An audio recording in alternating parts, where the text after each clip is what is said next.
Welcome back sa panibagong episode ng SEO Kwentuhan.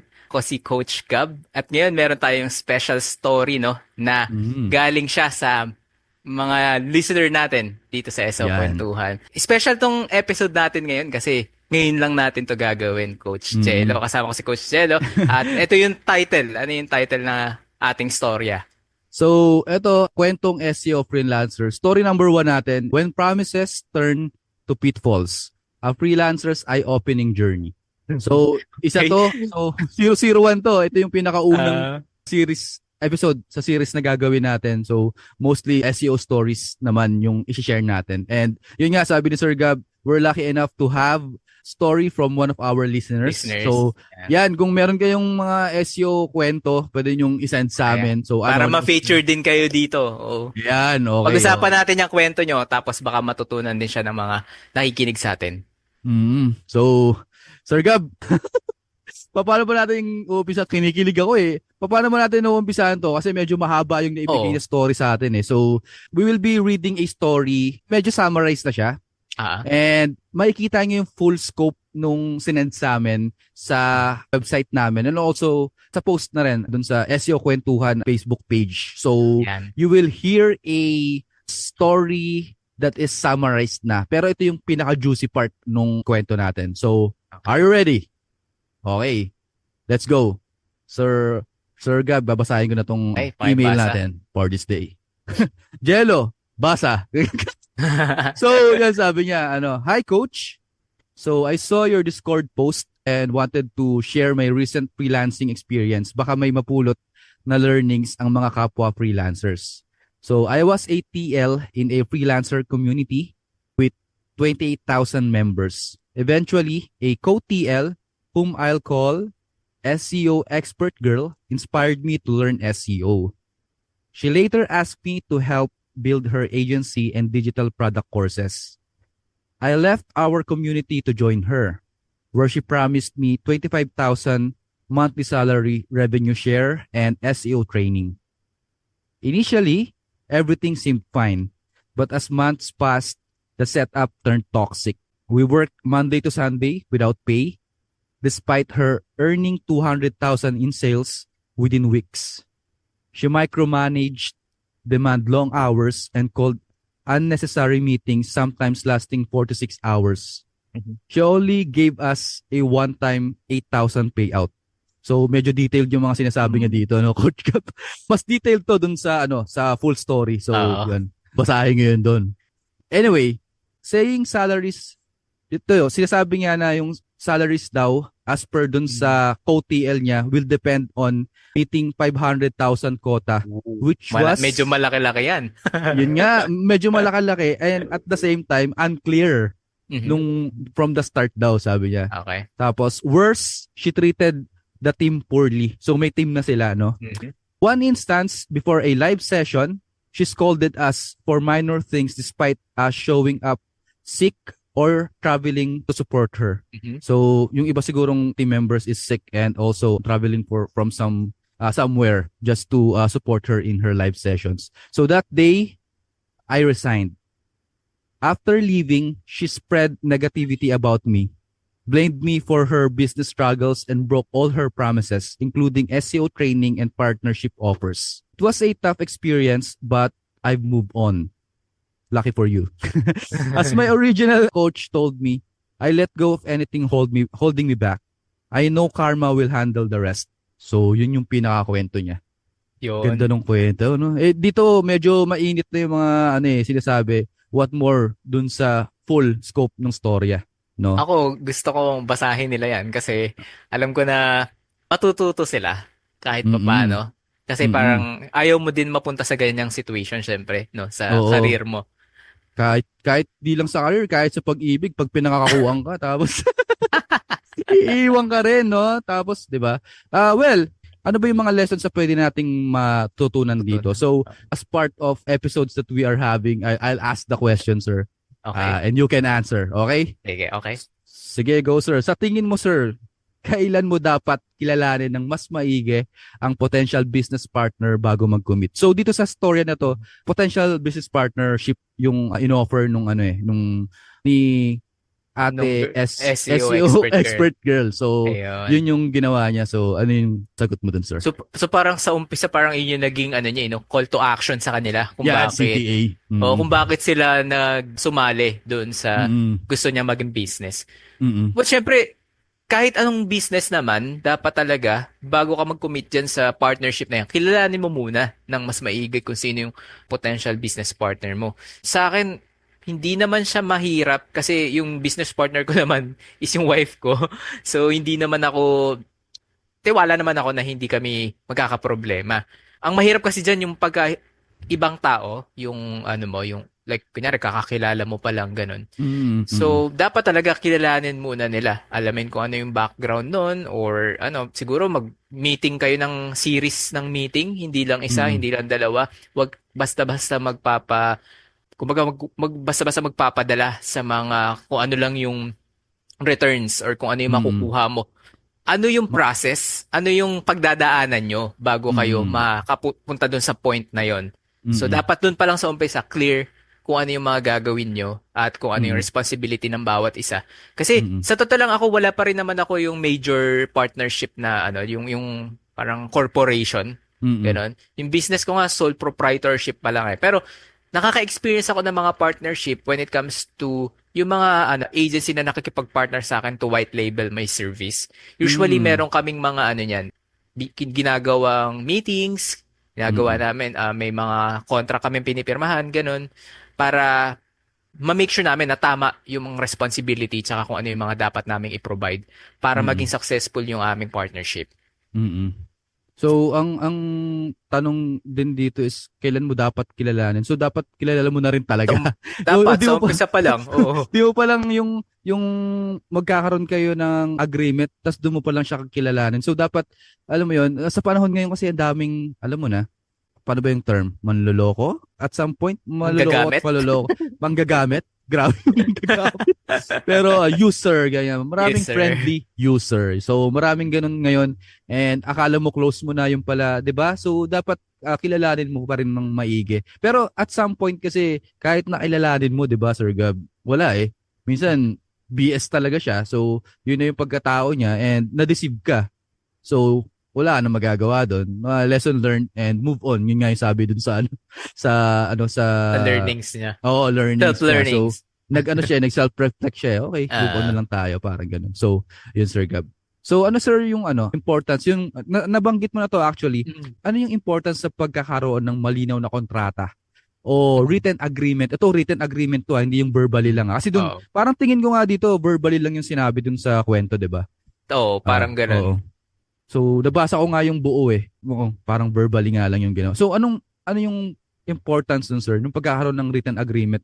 Lalo na, Sa, mm. yan, dun sa kwento natin.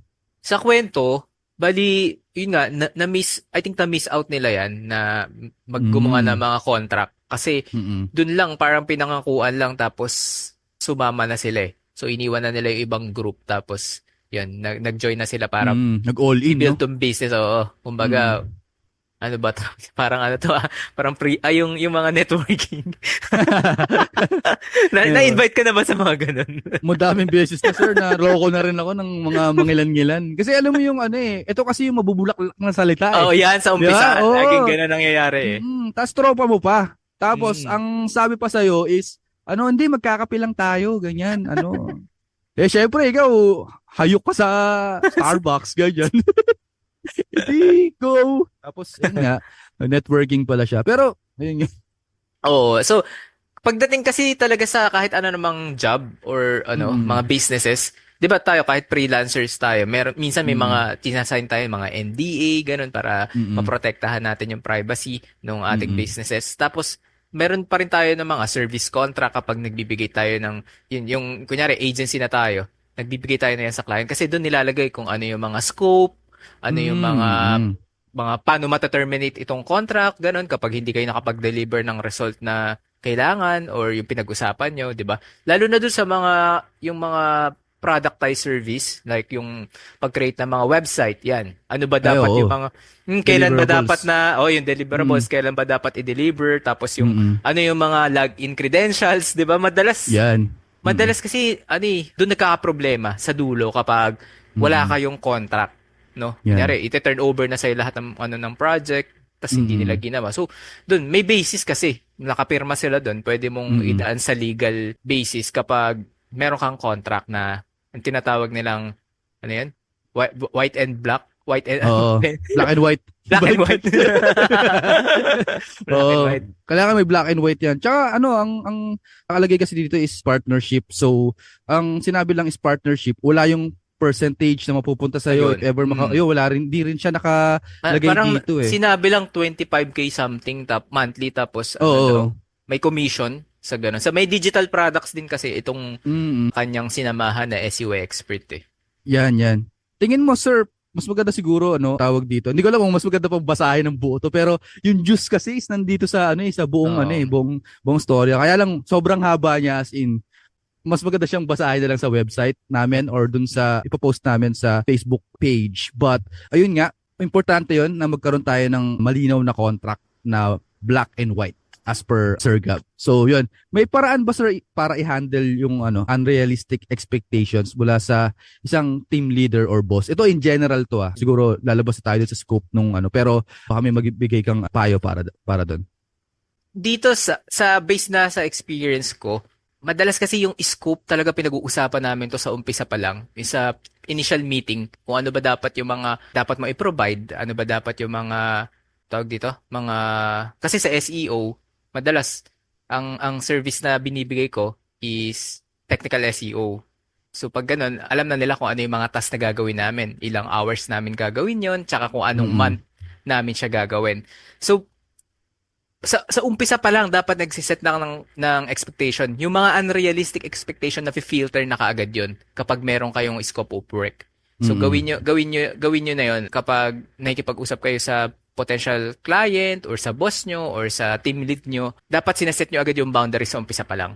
Minsan kasi may Yan. mga scope of work na parang hindi naman to kaya ng isang tao. Ganun. So kailangan kailangan Madalas na yan. to. Oo, na may Oo. social media, may paid ads. Sabi ko, Mm-mm. okay, siguro ang kailangan nila dito is parang digital marketer talaga na may Mm. experience about isang ganun. Sa lahat. Pero Oo. pero hindi mo kasi masasabi na kaya ng isang tao yung ganung ano. Lalo na kapag malaki yung company, ganun, medyo big brands na yung i-optimize na yung parang doon talaga dapat mahigpit kayo pagdating sa scope of work kasi pag-uusapan nyo rin yun kasabay nung cost estimate kung magkano ba yung babayad nila sa inyo pagka nagawa niyo yung mga bagay na yun. So, Okay. yan.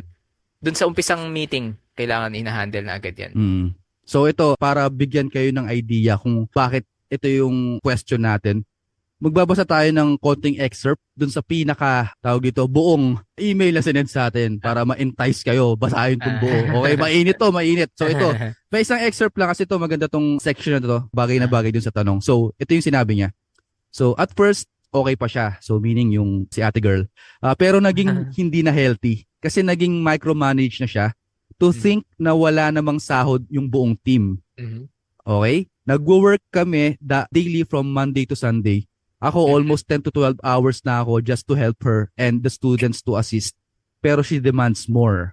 Okay? Yun na yung unrealistic Grabe. expectation, di ba? Wala nang bayad eh. Pero ito nga yung caveat, nagpasahod siya ng 8K sa aming team leaders. One time lang at masumapaloob.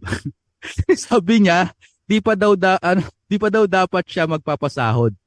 Okay. Grabe naman yun. Okay, oh. Iko-continue ko lang ng konti Medyo mahaba to ng konti. Kasi ito medyo juicy to eh.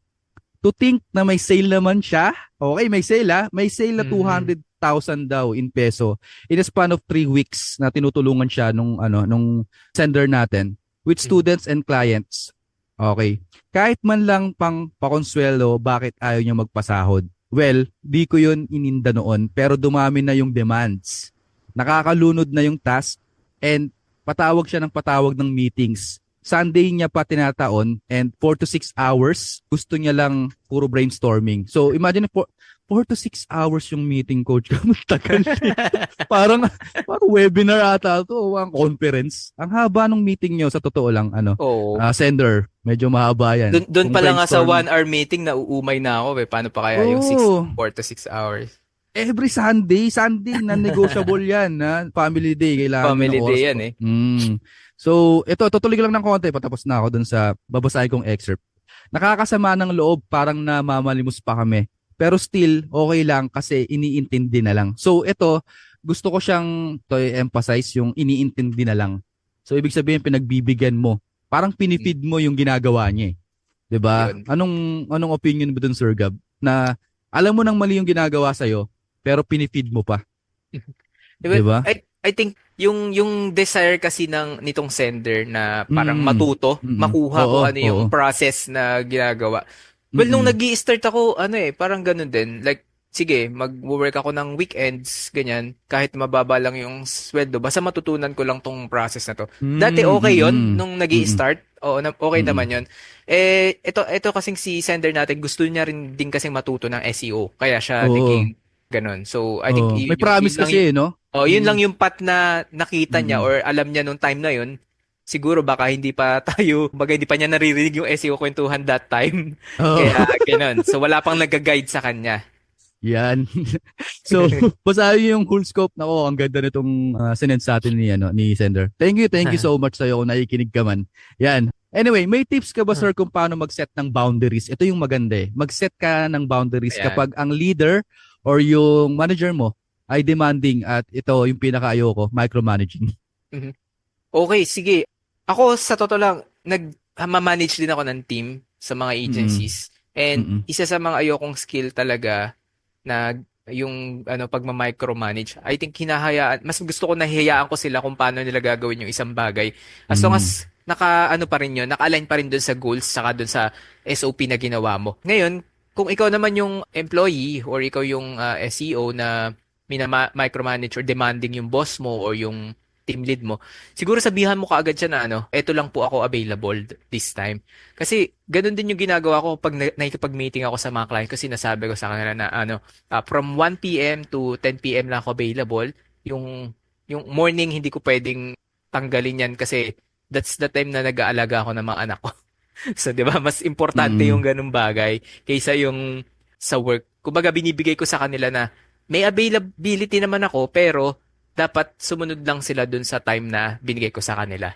Ganun. Mm. Para Mm. maset natin yung boundaries. And hindi rin ako pwedeng sumagot ng tawag or ng meeting kapag weekend. Ayun, lagi ko Mm. sinasabi sa kanila. Unless talagang kailangan na tipong yun yung magiging blocker ng Mm. task or ng na business niya. So kapag Mm. ganun, medyo kino-consider ko. Pero yun, lagi kong sinasabi yun sa mga meetings kapag kung kailan yung availability ko. So Mm. dapat ganun din kayo magsalita sa kanila. Mm. So, yan. Sa client natin, no? Kailangan nating maset lagi yung boundaries kung kailan ba yun nga magmi-meeting, and also yung expectations lagi. Ito yung laging nako-cross natin dahil yung expectation nila is mabilisan for the most part. But ayun nga, to the point na parang minsan na-degrade ka na in some point. Gusto nila marank kagad yung isang web. Like ito yung sa yung sa kunyari yung sa client naman. Kasi ako wala akong kumbaga parang team lead dun sa ako mismo yung leader eh. So sa client facing, yun yung laging nagiging mag-set kayo lagi ng boundaries when it comes to doing client work then. Especially nga yung mga meetings kung kailan lang kayo available na tulad nun, na negotiable yung weekend na i-spend nyo sa time para sa family nyo. Kasi dito lumagpas na eh. Kumbaga pati Sunday may meeting sila na 5 to 6 Mhm. hours. So, ang laking bagay no na nawala sa buhay mo. Primarily, Sunday yun, family day, di ba? And yun, mahirap yung micromanaging sa totoo lang, nakakasakal yan. Kung ayaw nyong gagawin sa inyo, di ba, wag nyong gagawin sa iba. If kayo naman din yung nasa posisyon ng pagiging leader or managing. So, ayun. May gusto pa sana akong basahin dito pero basahin nyo na lang sa website natin. Medyo malupit. Malupit talaga to. Anyway, yan. Paano mo, sir, gagamitin yung negative experiences na ito para magpursige at mag-grow bilang professional? Maganda naman na dito sa story ng ating sender is Mm. dun sa dulo na kapag bigay naman siya ng parang learnings niya from that Mm. experience. Na kaya nga niya gusto ring i-share ito sa iba. Parang Mm. baka, alam mo yun, mapunta sila sa ganitong situation. At least, alam nila kung ano yung dapat nilang gawin. Kagandahan dito, hindi siya tumigil sa pag-learn ng SEO kahit na ganun Mm. yung negative Mm. na experience niya. No? Gusto pa rin niya syempre kapag upskill, kasi nga social media to, alam mo yun, SEO, magandang skill din na i-add kapag nagpi-freelance ka. Siguro, ang papayo ko lang sa kanya is that kumuha talaga siya ng mentor na i-guide siya na hindi ganito yung gagawin. Tapos pagpapasok siya sa isang partnership ulit, mag-ano na sila, gawa na sila ng contract. Tapos Mm-mm. kilalanin niya muna yung business partner niya. So, Mm-mm. ayun, ganun yung tingin ko ganun yung dapat niyang gawin para maka-move on and then Yeah. makapag-grow ulit dito sa Mm-mm. industry natin. Yeah. Basahin ko lang yung part ng realization niya kasi Mhm. maganda yung realization niya. So, yung sa negative experience niya naman, ang realization niya is ito. Masakit siya pero need to move on, which is a good thing dahil 'di ba? Di siya pa-victim din mentality na wala ganito ganyan makikipag-away pa siya. So nag-move on naman siya. Ang sabi na lang sa akin ng coach ko, so may coach siya, let go of everything and anything that is holding me back. So Galing nun 'yun. ah. Mhm. Mm. Mirroring yung ginawa niya sa akin and all hatred na binato, di ko na pinansin. I know in the future, may tamang tao siyang makakaharap sa attitude niya at hindi ako ang taong katapat niya. Plus, ayoko magpa-stress sa narcissistic behavior niya. Ooh! Heavy. Heavy. So, ayan. Siguro, ang galing nung ginawa niya kasi she focuses on what she can control, no? Rather than focusing dun sa hindi niya makontrol, yun nga, yung supposedly partner niya. So, hindi niya na makokontrol yun eh. Ganun na talaga yung tao na yun. And maybe, in the span of her doing business with this ate girl, she siguro naman, nag-rebut din naman siya. Kumbaga, pinaglaban niya rin yung sinabi niya rin yung nararamdaman niya na hindi ganito ganyan pero hindi nag-work out. So, there's something wrong talaga with this kind of relationship, especially dun sa tao na kasama niya sa partnership na to. With that, I salute you, sender, for bravely, tama? May word bang ganun? Yan, Tama. sending this to us and letting us Yep. know na may ganito palang nangyayari, no, na thing around our industry. So, hindi to chismis, no, hindi naman namin Mm. chinichismis to, pero yan yung totoong nangyari from her point of view. Maganda Okay. siyang awareness para sa iba kasi yung Mm. mga ibang, alam mo yun, Pinapangakuan din. mga Mm. gustong matuto ng SEO talaga minsan parang since bago pa nga lang, di pa nila alam kung ano yung mga tamang gawin para matuto. At the same time, may mga misleading na ganito nga na scenario na Mm. pwede silang kaharapin sa Mabiktima. future. May Oo. mga parang similar stories ako nakikita or nababasa dun sa group ng SEO tutorial na yung Mm. nag-o-offer ng mga internship. So ganun, Nako. ingat-ingat sila dun sa mga ganun tapos kumbaga na nagagamit yung kanilang kagustuhan na matuto sa SEO kaya sila Mm. nagwo-work ng free. Kung Mm. talagang sa tingin nyo ay natututo naman kayo, which is win-win situation for you, okay lang yun. Pero kapag medyo na sosobrahan na, tipong ngayon nga, weekend nyo nagagamit, tapos may meeting na Mm. 4 to 6 hours. Yun yung 4 mga to 6 hours. yun yung mga Grabe dapat kasi. iwasan nyo na. Kasi medyo Mm. hindi siya healthy eh. Hindi siya healthy sa future. Unless meron Oo. kayong kontrata at sinabi na percentage yung kikitain nyo, di ba? After nyo ng Mm. ganito, ganyan. So, ayun. Yeah. Yung 4 to 6 hours nararamdaman ko na yung sakit ng batok nila diyan. Tsaka yung lagi yung nakaupo ka ng ganyan. Makaka-stress kaya yun. Yung yung Netflix nga na series na tumatagal ng minsan nauumay ka, magi-stop ka muna eh. Tapos ito 4 to 6 hours. Well, mentioning about sa internship, siguro yung mga naikinig sa atin na gusto rin mag-send ng kwento nyo Yan. about internship ganyan. Kasi may naririnig ako madalas internship daw na paid. Sila pa yung nagbabayad para Ayun. sa internship. Baka Grabe gusto yan. nyo naman, send sa amin yung kwento nyo. Anonymous kayo yan, anonymous kayo. Okay? Anonymous Para naman eh. para Shoutout maging aware lang. Shoutout na lang namin kayo.